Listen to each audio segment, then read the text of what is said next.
나 지금 뭐 하고 있는 거지? 나 잘하고 있는 건가? 당연히 이런 생각을 하는 사람인데요. 그래도 저는 엄청 두껍고 단단한 믿음이 있어요. 제가 뭘 해도 잘 살 것이다.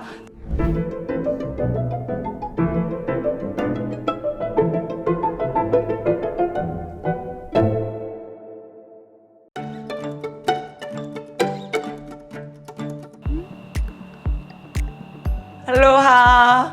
저는 훌라 댄서 하야티입니다. 저는 훌라를 출 때 제일 큰 기쁨을 느껴서, 그리고 또 이 기쁨을 다른 사람들과 나눌 때, 같이 훌라를 출 때 더 커져서 지금은 사람들을 춤추게 만드는 사람이라는 정체성을 가지고 훌라당이라는 이름의 훌라 수업을 하면서 또 전국 각지에서 사람들을 만나면서 특강이나 훌라 캠프 이런 것도 하고 있습니다. 저 원래 춤추는 걸 좋아해가지고 되게 다양한 장르의 춤을 배우러 다녔는데요. 그러다가 이제 훌라도 한번 우연히 접하게 된 건데, 다른 춤을 출 때도 항상 기쁘고 재밌었지만 이 춤을 출 때 되게 몸도 편안하고 마음도 편안하고, 다른 사람들이 보기에도 너가 훌라 출 때 제일 뭔가 자연스럽게 아름답고 너무 이렇게 훌라를 추기 위해 태어난 것 같고, 이런 얘기도 많이 듣고, 지금까지 춤의 세계를 막 돌아다니면서 했던 여정이 뭔가 훌라를 추기 위해서 거쳐온 길인 것처럼 느껴지기도 하고, 그래서 이 춤을 되게 오랫동안 잘 다뤄보고 싶다라는 생각이 들어서 지금 훌라를 열심히 추고 있습니다. 훌라는 손동작으로 노랫말을 전달하는 하와이의 전통 무용이고요. 제가 훌라를 배울 때 선생님이 훌라에서 제일 중요한 거는 자연과 교감하는 거다. 교감하고 또 그걸 동작으로 표현하는 게 중요한 춤이고요. 저를 통해서 이제 훌라를 배우시는 분들 말씀드리는 거는 나의 훌라를 추는 건데요. 훌라를 내 안의 바다를 꺼내는 춤이라고 말씀드리거든요. 자기 안에 가지고 있는 바다가 다 다른 모양이고 다른 색깔이고 다른 질감일 텐데, 우리가 살아온 역사나 만난 것들이 다르니까요. 이걸 이제 꺼내는 것이 훌라라면 우리 모두의 다 훌라가 다를 수밖에 없으니까 각자의 훌라를 존중하면서 이걸 찾는 기쁨을 수업에서 그리고 훌라를 추면서 되게 중요하게 생각하는 것 같아요. 학창 시절 때부터 되게 춤을 많이 췄었고, 나는 평생 춤을 추겠다라는 생각은 너무나 확실하게 가지고 있었는데, 고등학교 때는 춤으로 돈을 벌고 싶진 않다라고 생각했어요. 왜냐면 이게 일이 돼버리면 약간 내 마음이 멀어질까 봐, 제가 제일 시간과 에너지를 많이 쏟는 일이 춤이다 보니까 자연스럽게 뭔가 이렇게 춤을 가르치는 일을 많이 하게 됐어요. 되게 춤을 잘 추는 게 문제가 아니라 이 춤 수업을 통해서 내가 뭔가를 줄 수 있겠구나, 내 에너지든 뭐든 간에 나는 춤 수업을 통해서 뭔가 사람들한테 줄 수 있다라는 자신감이 있어서 수업을 시작하는 게 그렇게 어렵지 않았던 것 같아요. 어떤 출발 사인 같은 일이라고 하면 하와이안 훌라 전문 지도자 자격증이 있는데요. 염두에 두지 않고 있다가 같이 훌라를 배우는 친구가 자격증 과정을 하고 있다 그래서, 그리고 그때 저도 시간이 많이 있길래 가볍게 생각해서 저도 한번 해보고 싶다 했는데, 그 수업이 정말 재밌었거든요. 사람들에게 훌라를 가르치는 사람으로서 뭔가 나의 마음가짐, 태도라든지 혹은 수업을 어떻게 기획할 거고 어떻게 꾸려가고 이런 것들을 다 총체적으로 배우고, 또 훌라에 대해서도 역사나 하와이의 배경이나 혹은 훌라 종류 이런 것들도 몰랐던 정보도 너무 많이 알게 되고, 그래서 너무너무 재밌게 자격증 수업을 듣고 끝나고 나니까 이제 막 담겨져 있는 이거를 막 한번 터뜨리고 싶어지잖아요. 지금 꺼내지 않으면 왠지 안 될 것 같다 라는 생각에 거의 따자마자 바로 훌라당이라는 수업을 오픈합니다 만들게 됐고, 잘 굴러가고 있습니다.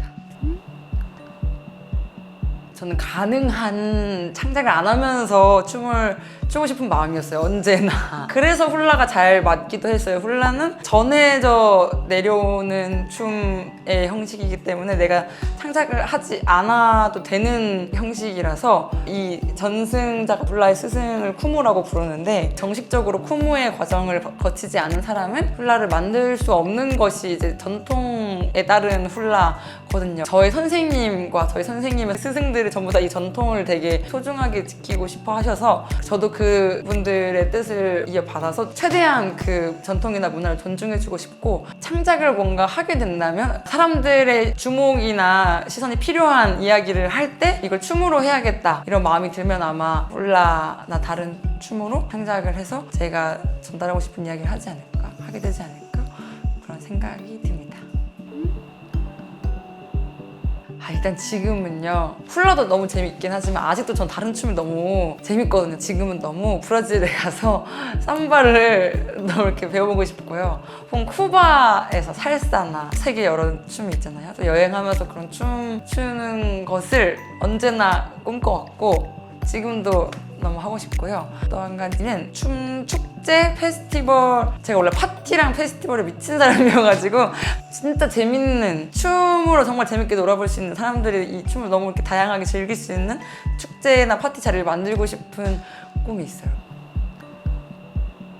저 자신은 저 삶에 대한 어떤 자부심이나 확신이나 이런 게 있었지만 이걸 다른 사람에게 설명하기는 좀 어려울 때가 있었죠. 특히 제가 대안학교를 나왔는데 대안학교에 대한 이해가 없는 풀의 사람들에게는 제가 살아온 방식을 이해시키기가 어려운 부분이 있죠. 지금 뭔가 시대와 어떤 플랫폼을 흐름과 파도를 잘 타서 인스타그램이라는 플랫폼을 통해서 처음 만나도 저 이런 거 합니다 이렇게 인스타그램 보여주는 게 되게 직관적으로 되게 이미지로 보여지니까 제가 어떤 삶을 사는지, 그렇기 때문에 지금은 뭔가 소개하는데 참 편한 시대를 살고 있다. 요즘은 좀 쉬워졌다.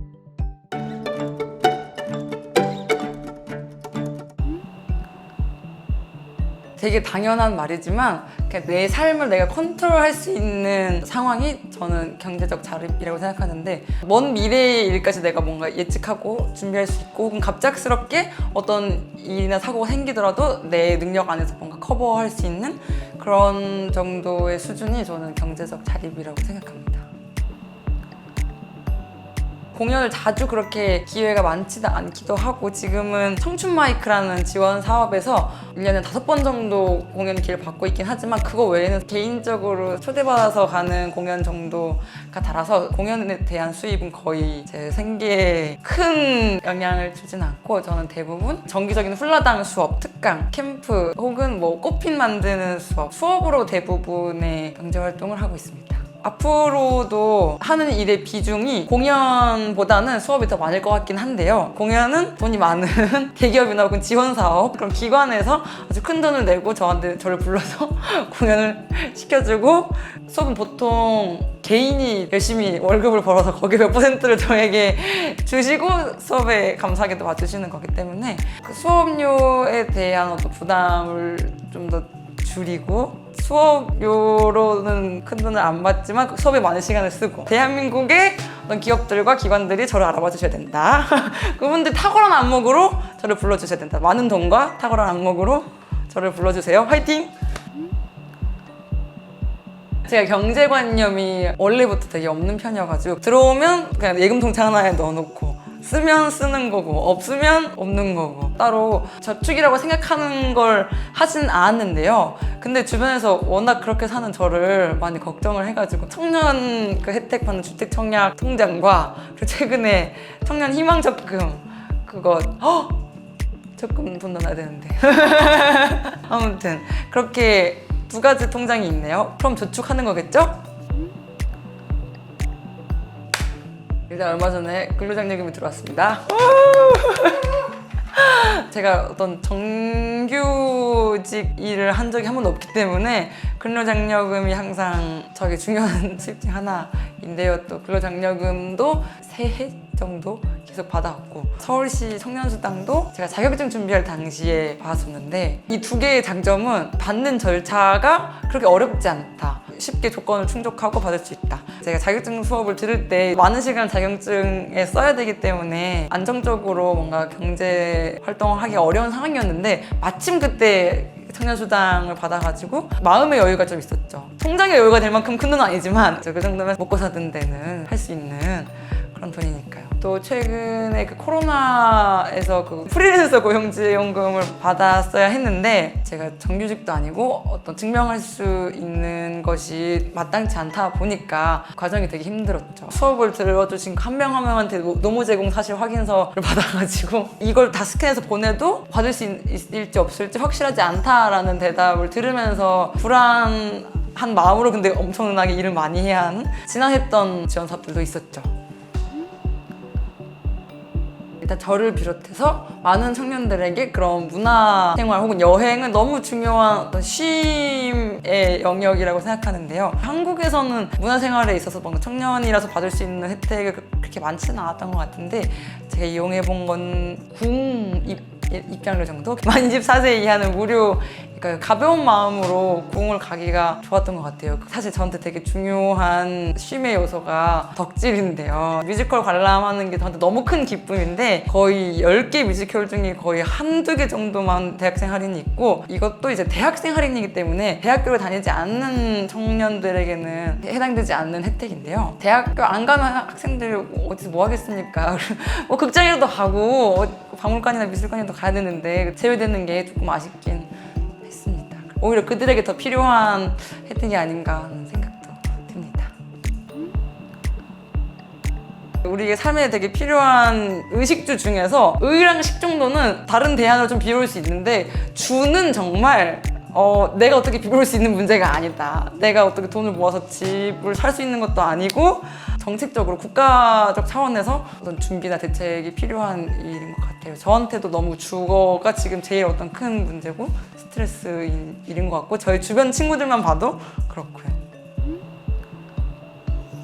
저희 언니가 중소기업 대출을 받아서 집을 구한 거였고 받는 과정이 되게 힘들다고 했는데요. 이걸 시도해본 분들이라면 다 알겠지만 일단 중소기업 대출을 받을 수 있는 매물 자체가 없어요. 왜냐면 금액도 뭔가 100% 다 되는 것도 아니고 또 그 금액이 어쩌지 된다고 하더라도 어쨌든 그 기준을 충족하기 위한 수많은 서류와 지난한 과정이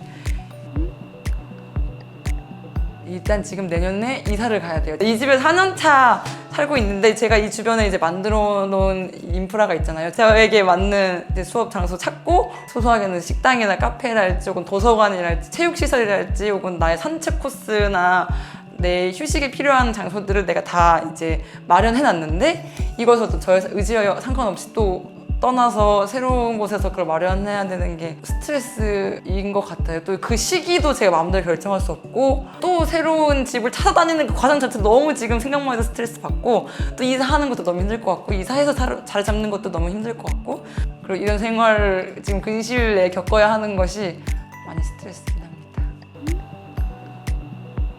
내 집 마련이라는 것이 불가능하기도 하지만 저는 굳이 원치는 않거든요. 소유하지는 않아도 괜찮은데 다만 안정적으로만 살게 해주기만 하면 되거든요. 전 남의 집이라도 되게 좋은 예를 봤었는데 저는 친구가 이제 예술인 지원 사업의 일종으로 집을 왔는데 이 집에서 10년 동안은 누군가 못 쫓아내고 10년이 지나더라도 내 의사로 결정할 수 있는 안정적인 상황도 되게 좋아 보였고 집 자체도 막 단칸집, 골방 이런 작은 집이 아니라 기본적으로 생활하기 좋은 환경의 집 그런 집을 봤었는데 그게 너무 좋아 보이더라고요. 일단 제일 부러운 거는 안정적인 거. 그게 필요한 것 같아요. 내 집이 아니어도 괜찮으니까 내가 컨트롤할 수 있는 안정감이 있었으면 좋겠어요.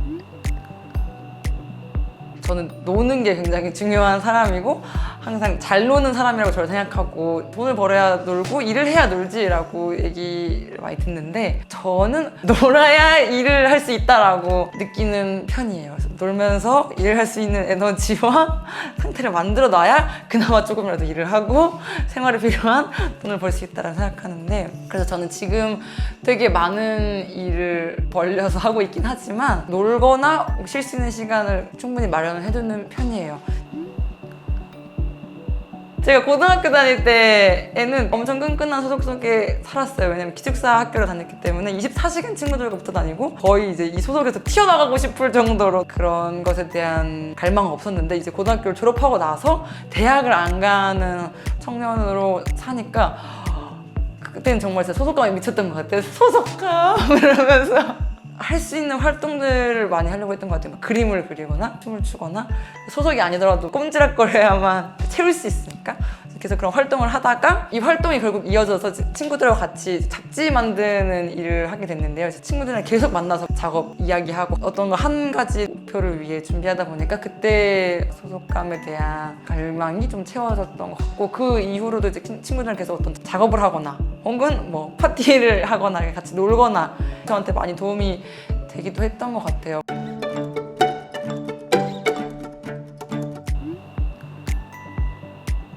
옛날에 제가 그 논팽이처럼 살 때, 그때는 굉장히 적은 돈을 벌면서 살았기 때문에 이런 지원금들이 엄청 큰 도움이었죠. 왜냐면 제가 거의 한 달에 30만 원 정도 벌면서 살았는데 근로장려금 150만 원 혹은 100만 원 이렇게 들어오면 몇 개월치 생활비 혹은 여행을 한 달 동안 갈 수 있는 그런 돈이었으니까. 지금은 저의 생활 방식도 달라졌고 저의 경제적인 생활이나 패턴이나 혹은 수입이 달라졌기 때문에 9대 1입니다.